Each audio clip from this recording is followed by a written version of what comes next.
Bismillahirrahmanirrahim. Assalamualaikum warahmatullahi wabarakatuh. Pertama, perkenalkan, nama saya Zainur Rifa. Saya adalah mahasiswa program studi manajemen bisnis syariah di Universitas Islam Negeri Madura. Pada video saya kali ini, saya hanya ingin sedikit menyampaikan pengetahuan saya mengenai madhabnya. Mungkin teman-teman mustami'in ataupun teman-teman yang menonton video saya ini sudah lebih mengetahui daripada saya ataupun sudah sering mendengar tentang madhab ini ya teman-teman.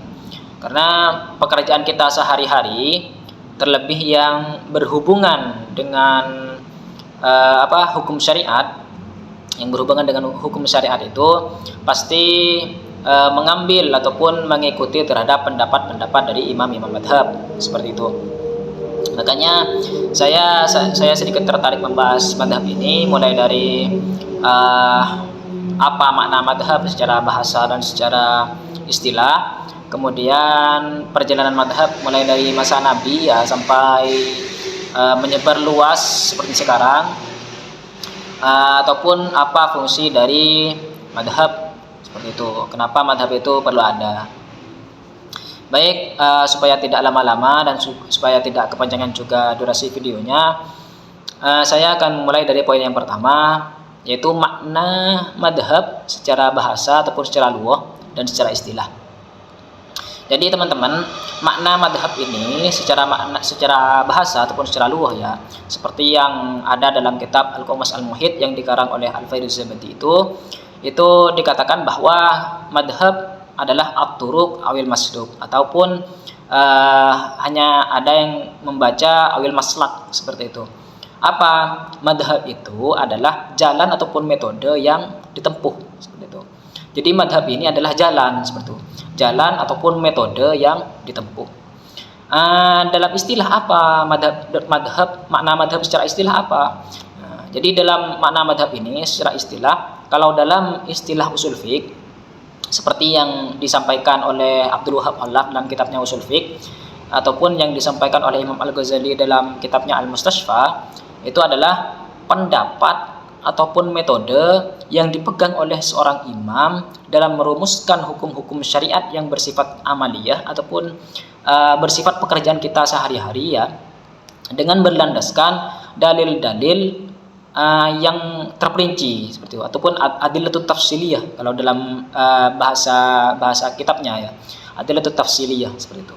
Jadi madhab itu dalam istilah usul fiqh adalah pedoman ataupun pendapat yang dipegang oleh seorang imam madhab ataupun seorang imam dalam merumuskan hukum-hukum syariat yang bersifat pekerjaan kita sehari-hari dengan berlandaskan dalil-dalil tafsili ataupun dalil-dalil yang terperinci. Nah, dalam istilah fikih ada juga, mungkin intinya sama, cuma beda bahasa ya dalam kitab fikih itu, seperti yang disampaikan oleh Imam An-Nawawi dalam kitabnya yang berjudul Al-Majmu' Syarhil Muhadzab. Itu dikatakan bahwa madhab adalah kumpulan hukum fikih yang disandarkan terhadap seorang imam seperti itu. Jadi intinya sama sebenarnya, cuma bahasa yang digunakan itu berbeda. Nah, poinnya sebenarnya sama. Jadi makna madhab secara makna bahasa adalah jalan ataupun metode. Nah, dalam makna istilah apa? Dalam makna istilah, madhab itu adalah hasil ijtihad dari seorang imam tentang hukum-hukum syariat seperti itu. Kemudian poin yang kedua, seperti apa perjalanan dari madhab mulai dari masa Nabi itu sampai sekarang ya. Jadi teman-teman ya, di masa Nabi itu hukum syariat itu kembalinya langsung kepada Nabi, ataupun ketika ada permasalahan-permasalahan yang berhubungan dengan hukum syariat itu kembalinya kepada Nabi, karena beliau menerima wahyu dari Allah kemudian disampaikan kepada para sahabat ataupun kepada umat muslimin seperti itu. Makanya di masa Nabi ini tidak ada istilah madhab ataupun tidak ada yang namanya madhab seperti itu, karena hukum syariat ataupun pengembalian hukum syariat itu langsung kepada Nabi seperti itu. Nah, baru setelah Nabi wafat ini, di masa sahabat itu sudah mulai muncul perbedaan pendapat. Kenapa kok bisa muncul perbedaan pendapat? Ya karena tidak ada Nabi seperti itu yang menerima wahyu.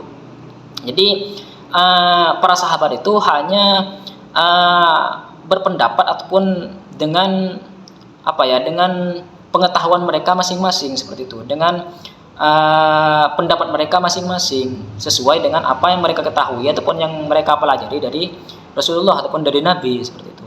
Makanya kenapa kok bisa di masa sahabat ini ada perbedaan pendapat. Cuma meskipun ada perbedaan pendapat di masa sahabat ini tidak sampai ada yang namanya madhab seperti itu.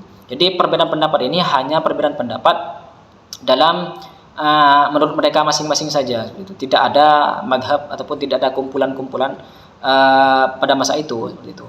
Nah, baru di masa tabi'in ini mulai ada yang namanya kumpulan-kumpulan fikih. Istilahnya seperti itulah, kumpulan-kumpulan fikih seperti itu. Seperti contohnya di Madinah itu ada ahlul hadis, ataupun di Kufah ada ahlul ra'yi seperti itu. Kenapa kok bisa timbul madhab ini? Ya karena itu metode yang digunakan dalam pengambilan hukum ataupun metode istinbatnya itu berbeda seperti itu. Jadi tidak sama. Jadi melalui pengetahuan mereka masing-masing sehingga metodenya berbeda dan pengambilan hukumnya berbeda sehingga menghasilkan hukum yang berbeda juga seperti itu. Nah, salah satu faktornya juga kenapa kok bisa timbul madhab, karena adanya pengikut seperti itu, ataupun karena adanya murid-murid yang mengikuti ataupun yang mempelajari terhadap pendapat-pendapat yang dilahirkan oleh imam ini, oleh seorang imam tersebut seperti itu. Jadi adanya pengikut, sehingga karena adanya pengikut mereka melahirkan madhab ataupun melahirkan kumpulan seperti itu, ataupun pengikut seperti itu. Makanya istilahnya kan pengikut madhab Syafi'i ataupun pengikut madhab Hambali ataupun pengikut madhab Hanafi seperti itu. Nah, timbulnya madhab itu secara seperti sekarang itu baru di masa ataupun di abad ke-2 sampai ke-3 Hijriah. Nah, itu di abad tersebut muncullah imam-imam seperti Imam Hanafi, Imam Syafi'i, Imam Maliki dan Imam Hambali tersebut. Seperti itu. Jadi adanya imam-imam ini, adanya istilah madhab Imam Syafi'i, madhab Hanafi, madhab Maliki itu di abad ke-2 sampai ke-3 Hijriah seperti itu.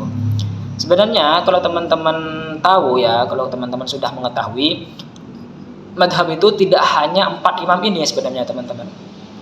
Tidak hanya 4 imam ini sebenarnya. Bahkan sebelum beliau itu ada juga madhab-madhab yang lain, dan selain 4 imam madhab ini ada juga madhab-madhab yang lain seperti itu, seperti madhab Ja'fari dan madhab-madhab yang lain.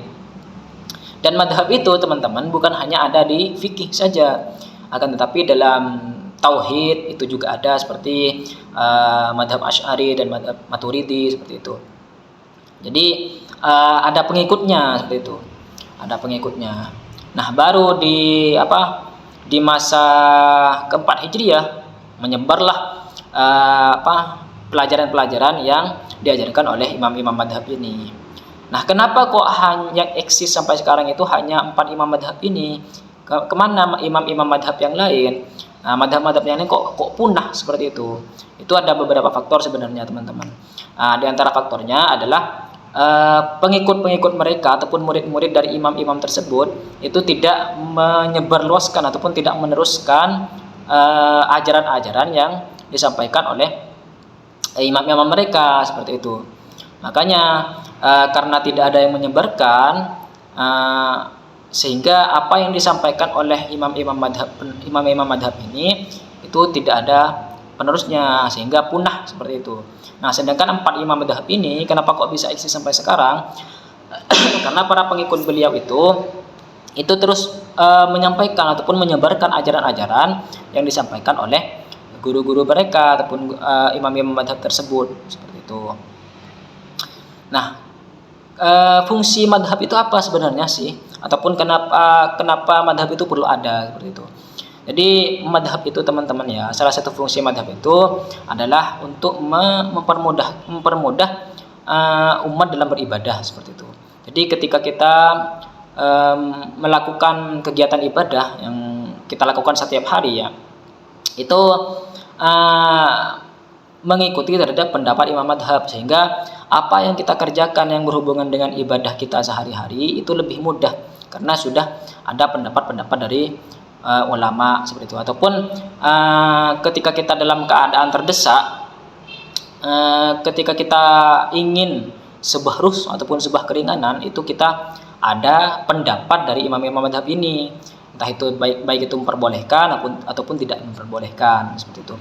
Nah, dan juga salah satu fungsi dari madhab itu teman-teman, itu adalah sebagai metode untuk berijtihad. Nah, seperti sekarang kan hukum semakin hukum fikih itu kan tawiyurul ahkam tawiyurul ahkam bitawiyuril asman wal amkan seperti itu. Jadi hukum itu terus berubah seperti itu teman-teman. Jadi tidak stagnan seperti itu. Jadi tambah masa itu tambah ada juga hukum-hukum baru seperti itu, hal-hal baru ataupun permasalahan-permasalahan baru seperti itu. Nah, untuk kita menyelesaikan permasalahan-permasalahan yang terjadi seperti sekarang, itu kita perlu melihat terhadap pendapat-pendapat dari imam madhab seperti itu. Untuk apa? Untuk mengikuti ataupun untuk mengkaji sehingga bisa melahirkan sebuah hukum juga seperti itu. Jadi tidak asal muasal, karena kita tidak memiliki kriteria untuk berijtihad sendiri seperti itu. Makanya kita perlu mengikuti terhadap pendapat-pendapat dari imam-imam mujtahid tersebut. Nah, salah satunya juga fungsi dari madhab itu teman-teman adalah untuk menjaga dari keilmuan para ulama seperti itu, ataupun menjaga keilmuan-keilmuan yang dikaji oleh para ulama seperti itu. Mungkin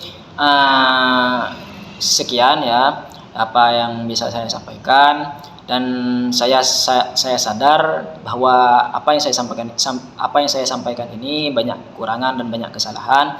Mungkin teman-teman bisa mengkoreksi ya, ataupun memberikan pendapat yang bisa disampaikan di kolom komentar nantinya.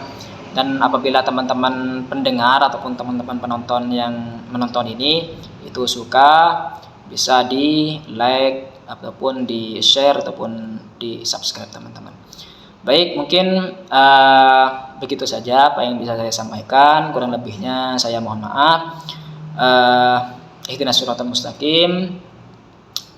Syukran kasiran. Assalamualaikum warahmatullahi wabarakatuh.